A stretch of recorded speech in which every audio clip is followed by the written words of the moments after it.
Kepribadian yang tangguh itu akan berbeda dengan kepribadian yang rapuh. Betul? Betul. Kepribadian yang pemberani itu akan berbeda dengan kepribadian yang penakut. Betul? Kepribadian yang sabar sama gampang marah berbeda nggak? Berbeda. Kepribadian ini melahirkan akibat. Tapi kepribadian sendiri itu sesungguhnya adalah akibat. Mengapa jenengan punya kepribadian seperti sekarang ini sampai hari ini? Ada yang penakut, ada yang pemberani, tapi kelewatan gitu kan? Utangnya langsung 10 miliar. Gitu. Itu kan keberaniannya sudah di luar batas. Di luar batas kemampuan. Sampai rumahnya bukan rumahnya sendiri diagunkan. Miliknya mertua, miliknya orang tua gitu kan. Dulu ya. Sekarang sudah taubat. Dan taubat itu adalah akibat. Betul? Betul. Tapi taubat itu juga sebab. Nah, ini kacamata kita sekarang kita geser ya. Kacamata kita sekarang kita geser. Supaya cara pandang kita, hasil yang kita lihat itu lebih murni terlihat. Kalau kacamata kita hijau, yang kita lihat hijau semua gitu. Ya, kalau kacamata kita itu gelap, semua gelap, gelap. Dunia gelap gitu. Nah, mari kacamata kita murnikan dengan membahas hukum sebab akibat ini supaya merasa apa? Lebih apa ya? Ya, memahami lebih luas gitu. Itu seperti itu. Nah, makanya kemudian PR yang luar biasa, PR besar ini adalah apa? Membangun kepribadian. Dan ini adalah merupakan resources sumber daya yang sangat mahal. Sumber daya yang sangat mahal. Dikasih duit banyak, tapi dia nggak punya kemampuan untuk apa? Mengelola. Apa yang terjadi? Ambiar. Makanya kalau anak kita warisi dengan warisan berupa materi, kalau tidak kita wariskan berupa kepribadian yang bisa mengelola uang, mengelola kekayaan, mengelola harta, maka ya percuma tak berguna. Gitu. Percuma tak berguna. Ya, habis kalian. Nah, makanya kemudian kita kemarin sudah membahas sebelumnya, kembali kepada pembahasan kita. Jadi kepribadian itu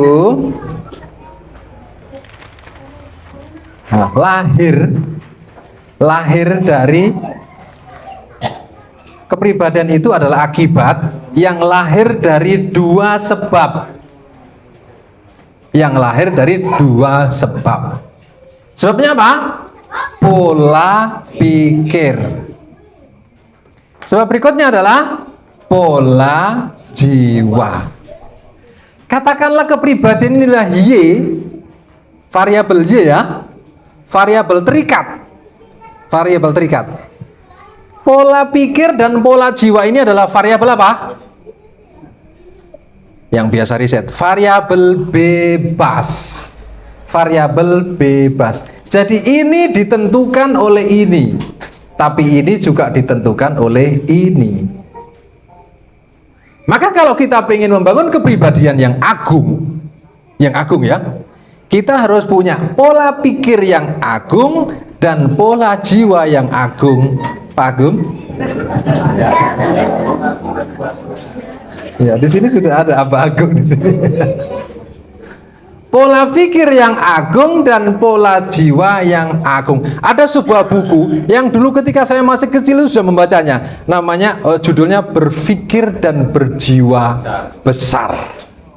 Buku itu laris manis sampai hari ini. Tapi itu tulisannya orang Amerika. Dan setelah saya buka-buka Al-Quran, As-Sunnah, Al-Islam, luar biasa itu malah konsepnya. Nggak ada apa-apanya itu. Setelah saya buka, saya kemarin bersih-bersih ruangan sini kan, buahnya apa? Infak sedekah buku ya. Di situ ada berpikir dan berjiwa besar. Saya temukan, loh ini yang tak baca dulu ini. Sekarang saya merasa nggak ada apa-apanya. Setelah saya mengenal Al-Quran dan As-Sunnah, nggak ada apa-apanya. Makanya kenapa ketika semenanjung Arab itu mereka itu kan orang-orang yang tertinggal secara peradaban dibandingkan dengan yang mengapit dua benua, yaitu apa? Persia dan Romawi. Semenanjung Arab tertinggal jauh. Sampai Romawi dan Persia itu loh tidak tertarik untuk menguasai Arab. Kenapa? Tidak menguntungkan itu. Tidak menguntungkan, memberatkan, membebani. Tapi justru disitulah Allah menurunkan, mengutus seorang Rasul dan Nabi, yaitu Rasulullah Muhammad Sallallahu Alaihi Wasallam di Mekah, kemudian berlanjut ke Madinah. Mekah, Madinah menjadi kota yang bersinar. Kemudian akhirnya Islam berkembang, menaklukkan barat, timur, selatan, utara. Di sini termasuk selatan. Gitu ya. Nah, pola pikir melahirkan pemahaman. Pemahaman ini adalah akibat. Pola pikir ini adalah apa? Sebab. Ya, gitu ya. Pemahaman. Ternyata kemudian pola jiwa itu melahirkan kecenderungan. Kecenderungan itu adalah sebuah sifat yang melekat pada diri seseorang. Kecenderungannya dia ini adalah suka memaafkan. Wes dibujuk ping piro wes. Maaf, dimaafkan. Memaafkan itu baik atau salah? Baik. Misalnya seorang istri, suaminya selingkuh. Maaf ya, maaf ya. Nah. Oh ya.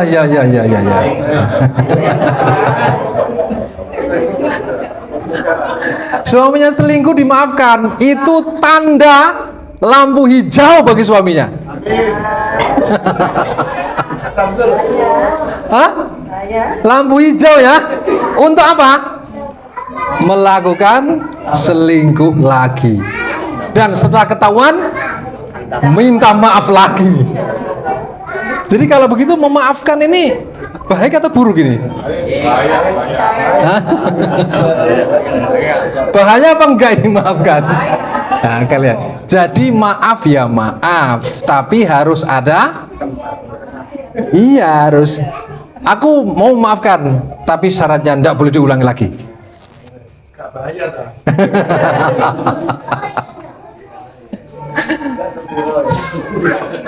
Kamu telah salah karena selingkuhmu itu tidak syar'i.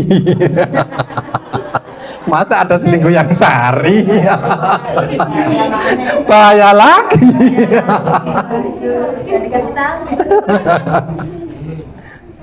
Kemarin ada rame ya di sosial media, bener-bener rame itu. Masya Allah. Baik ya, ini kecenderungan.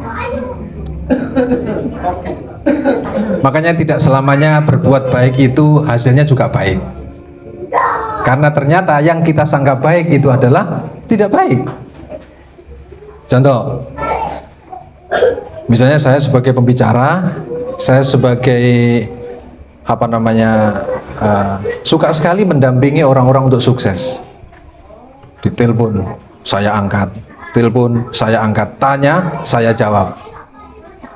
Biasanya kalau kita ini mudah ditanya, mudah menjawab, orang itu akan kembali lagi, betul? Nah, kembali lagi biasanya apa? Tanya terus ya. Udah mulai tanya terus nih. Jam 11, jam 12, jam 1 malam, gitu. Ini bahaya ini. Bahaya.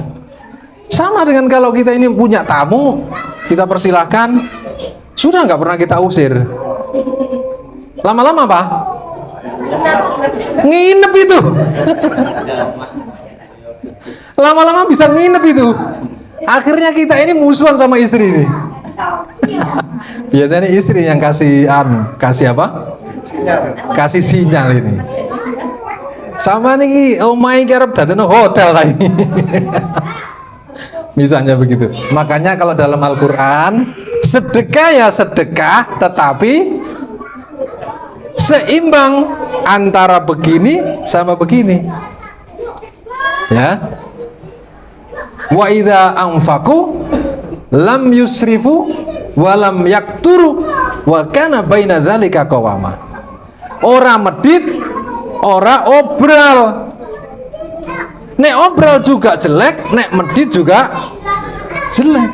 Makanya baik itu pun bukan semata-mata yang dikatakan orang baik. Kalau kita sudah biasa baik ya, terus kemudian kita biasa ditanya, ditelepon, di WA kita balas. Nggak kita balas, kita dianggap sombong lu sekarang. Misalnya gitu. Kita jadinya susah. Makanya enak kalau kita punya syariat, punya rule yang jelas dalam syariat itu. Islam menjelaskan itu semuanya. Ya, kecenderungan. Ternyata ini adalah sebuah akibat dari pola jiwa. Ya. Tetapi kecenderungan ini sesungguhnya diinspirasi oleh pemahaman. Tetapi tidak hanya sekedar pemahaman, karena kecenderungan ini sudah muncul menjadi rasa. Maka pola jiwa ini adalah rasa. Dan sesungguhnya perilaku kita itu lahir atau meledak karena apa? Emotion. Our motion is created by our motion. Our emotion is created by our emotion. Tapi juga bisa sebaliknya. Our emotion is created by our motion. Motion itu apa? Motion itu gerak. Emotion? Emosi, perasaan. Dulu mana? Perasaan atau gerak? Tapi kalau kita sedih, kemudian kita pengen bergembira, bisa nggak melalui gerakan? Bisa?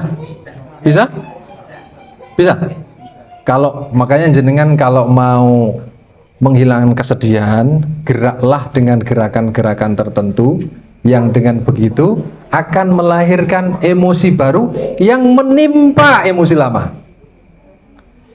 Jenengan berjalan begini, nyari duit hilang ya, sama begini itu sudah beda.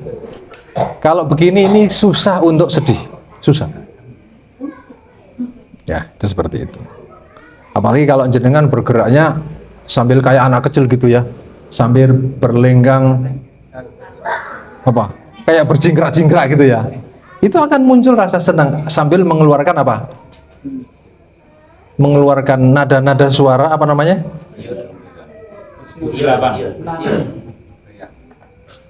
Apa namanya? Bergumam tapi bernada gitu. Apa namanya? Bersenandung. Ya, betul. Itu akan beda. Nah, inilah yang akan melahirkan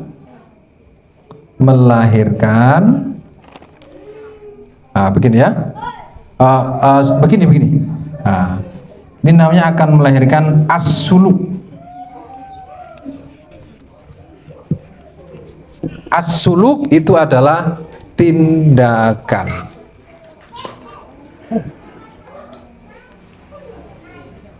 Apa itu? Tindakan. Seperti itu ya. Nah, sekarang bagaimana membangun kepribadian itu? Kita pecah-pecah menjadi pola pikir dan pola jiwa. Jadi kalau begitu kita harus membangun pola pikir, pemahaman yang akan melahirkan pemahaman, dan kita membangun pola jiwa yang melahirkan kecenderungan. Kalau dua-duanya kita bangun akan melahirkan perilaku.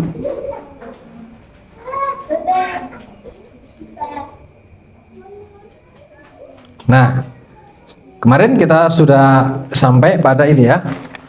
Nah, pemahaman itu, mafhum itu diperoleh dari metode berpikir yang melibatkan 4 hal. Pertama apa? Adanya penginderaan. Adanya penginderaan. Adanya objek dulu ya. Adanya objek dulu. Objek yang bisa diindra. Jadi kalau kita ini ada objek yang nggak bisa diindra, ya nggak bisa diangkat menjadi diproses untuk berpikir, ya. Kemudian yang kedua, terjadinya penginderaan. Yang ketiga, ad-dimag, yaitu adanya otak yang waras ya. Kemudian yang keempat, informasi sebelumnya. Nah, ternyata kalau manusia ini dibiarkan melakukan proses berpikir sendiri, nanti dia ini akan menemukan kebenaran versi mereka. Menemukan kebenaran versi mereka. Makanya kalau kita lihat sudah muncul kebenaran-kebenaran yang sejak zaman dahulu, peradaban-peradaban dahulu itu, anak keturunan Adam ini, mereka telah berbeda-beda di dalam berproses berpikirnya untuk menemukan kebenaran itu.